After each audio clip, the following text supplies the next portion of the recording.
Kamusta sa ating mga kabisdak na job seekers dyan at naghahanap ng opportunity papunta po dito sa New Zealand. Alanganin po yung vlog ko ngayon at hapon na po, pero gusto ko pong makita niyo yung view at nag-i-snow naman po kasi kanina at baka bukas po ay uulan, kaya sasamantalahin ko na po yung pagkakataon na to na makapag-vlog. At gusto ko pong ibahagi sa inyo ngayon yung mga latest job hiring, dahil ang employer ko po na nagpaalis sa akin papunta dito sa New Zealand ay ang dami po nilang hiring ngayon dyan sa Pinas. At para niyo po malaman yung agency na inyong applyan, so take note po, ito po ay legit agency dahil marami din po ang mga nag-aalok ng job hiring pupunta dito sa New Zealand, pero mayroon pong mga form of payments. Disclaimer lang po, hindi po ako part ng recruitment agency na to. Ito po ay based lang po sa posted description at gusto ko lang pong i-share sa inyo, lalo na sa ating mga kababayan na nangarap at gusto magtrabaho dito sa New Zealand, na makapag-apply po sa legit na agency na hindi po humihingi ng any form of payments. Medyo malamig po malamig pa rin po dito sa New Zealand kahit na spring na po, August na po ngayon, pero sadyang malamig po at makita po natin nag-yellow. So tuloy po tayo sa ating vlog ngayon at paalala lang po, mag-ingat po kayo sa mga illegal recruiters at ang New Zealand po is no placement fee country. Meron pong inilabas na kasunduan last December 2014 na ang application process is government to government po. Hindi po in-allowed na humingi ng any form of payments ang mga recruitment agencies. Kaya siguraduhin niyo po na ang inyong ina-applyan na agency ay legit at registered sa POAA. I-double check niyo po sa POAA website kung ito po ay may valid license at registered po sa POAA. Kaya wag na po natin papatagalin mga kabisdak. Ang Skyborn International INC ay hiring po sila ngayon ng mga waterproofers at hiring din po sila ngayon ng mga scaffolders. At ang good news po, hiring po sila ng 300 carpenters. Ito po ay preferably meron po kayong work experience at least 3 years po overseas. At kung wala po kayong experience abroad, ay at least po meron po kayong work experience na 7 years within the same field. So kung ikaw po ay scaffolder, waterproofer, o kaya ikaw ay isang carpenter na nangangarap na mag-apply papunta po dito sa New Zealand, mag-apply ka lang po dito sa Skyborn International INC at hito po yung kanilang email address para po kayo ay makapag-apply. Mag-send lang po kayo ng inyong updated na resume kung interested po kayong mag-apply para sa posisyon na to. Ulitin ko po, hiring po sila ngayon ng 300 carpenters, waterproofers at mga scaffolders. At kung ikaw po ay interested na mag-walk-in, ito po yung complete address at dalhin nyo lang po yung inyong original na documents. Need nyo po na dalhin yung inyong original na documents, mga requirements para po ma-review ng staff. So ito po ay no placement fee, walang processing fee at wala din po itong salary deduction. Kaya mag-apply na po kayo sa agency na to. At ang kagandahan po, yung employer po na to, ito po yung employer na nagpaalis po sa akin at garantisadong 100% wala po kayong gagastusin bukod lang po sa medical. So yung ginastos ko po nung nag-apply po ako noon is nasa 13,500 for medical lang po.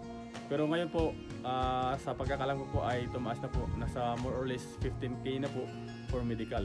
So mag-apply po kayo at ang agency po na yan ay wala pong hinihinging any form of payments. Yan po ay 100% legit at non-fee agency. At kung mayroon po kayong mga katanungan with regards po sa job hiring na to, pwede din po kayong tumawag dito sa kanilang phone number na nandito po sa aking screen. At ano naman po yung mga qualifications para sa job hiring na to? So mahalaga din po na alamin niyo po yung basic qualification para po kayo ay makapag-apply. So para po sa age limit, at least po ikaw ay 26 to 48 years old. So same po yung age qualification nito sa ating mga carpenters, waterproofer at mga scaffolders. Ulitin ko po, age 26 to 48 years old. Yan po yung kanilang age limit at dapat po kayo ay English conversant. At take note din po, dapat po ay meron po kayong 3 years work experience abroad o kaya 7 years experience local po o dyan lang po nagtatrabaho sa Pinas.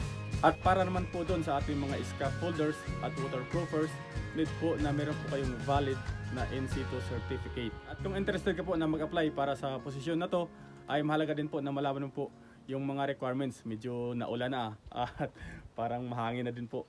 So para po sa mga requirements at mga documents na kailangan niyo pong i-provide, need po ng inyong passport. So dapat po ay hindi po siya pa-expired within 1 year. At next po, dapat po ay meron po kayong e-registration at PO certificate.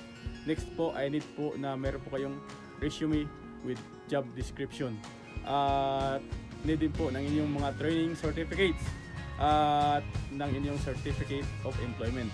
Need din po ng NBI. So sa NBI po, dapat po ay valid po siya within 6 months. At para naman po sa ating mga merong work experience overseas, need po ng inyong supporting documents. Need po ng employment certificate, ng employment contract, company ID at payslip, ng inyong ikama kung kayo po ay ex-Saudi, at ng inyong POAA information sheet. Para naman po sa may mga local experience, need po ng inyong employment contract, company ID, payslip. Dapat po ay meron po kayong contribution ng SSS, PhilHealth at ng Pag-ibig. At isa pa po yung police clearance.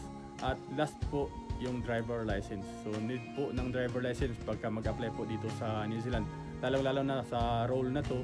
At ang employer po na to ay isa po tong labor hire dito po sa New Zealand. So across New Zealand po yung kanilang mga client, kaya need nyo pong mag-provide ng inyong driver license kasi once na kayo po ay magtatrabaho na po dito ay magkakaroon po kayo ng inyong sariling sasakyan. So pagpa po kayo ng inyong own car at yun po ay para po sa inyong transport kasi mostly po ay palipat-lipat po talaga ng site. Kaya need pong kumuha ng driver license kahit naman po hindi kayo marunong o magaling mag-drive. Try nyo lang po mag-enroll sa driving school. At kahit basic lang po sa pag-drive ay at least pagdating dito po dito ay matututo din naman po kayo sa mga driving code o mga traffic rules dito sa New Zealand. So yan po, valid po ang inyong driver license within 1 year po.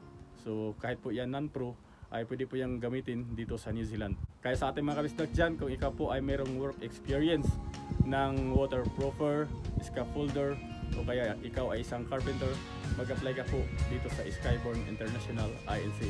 Ito po ay located sa may Makati City. At ang employer po na to, ito po ay legit.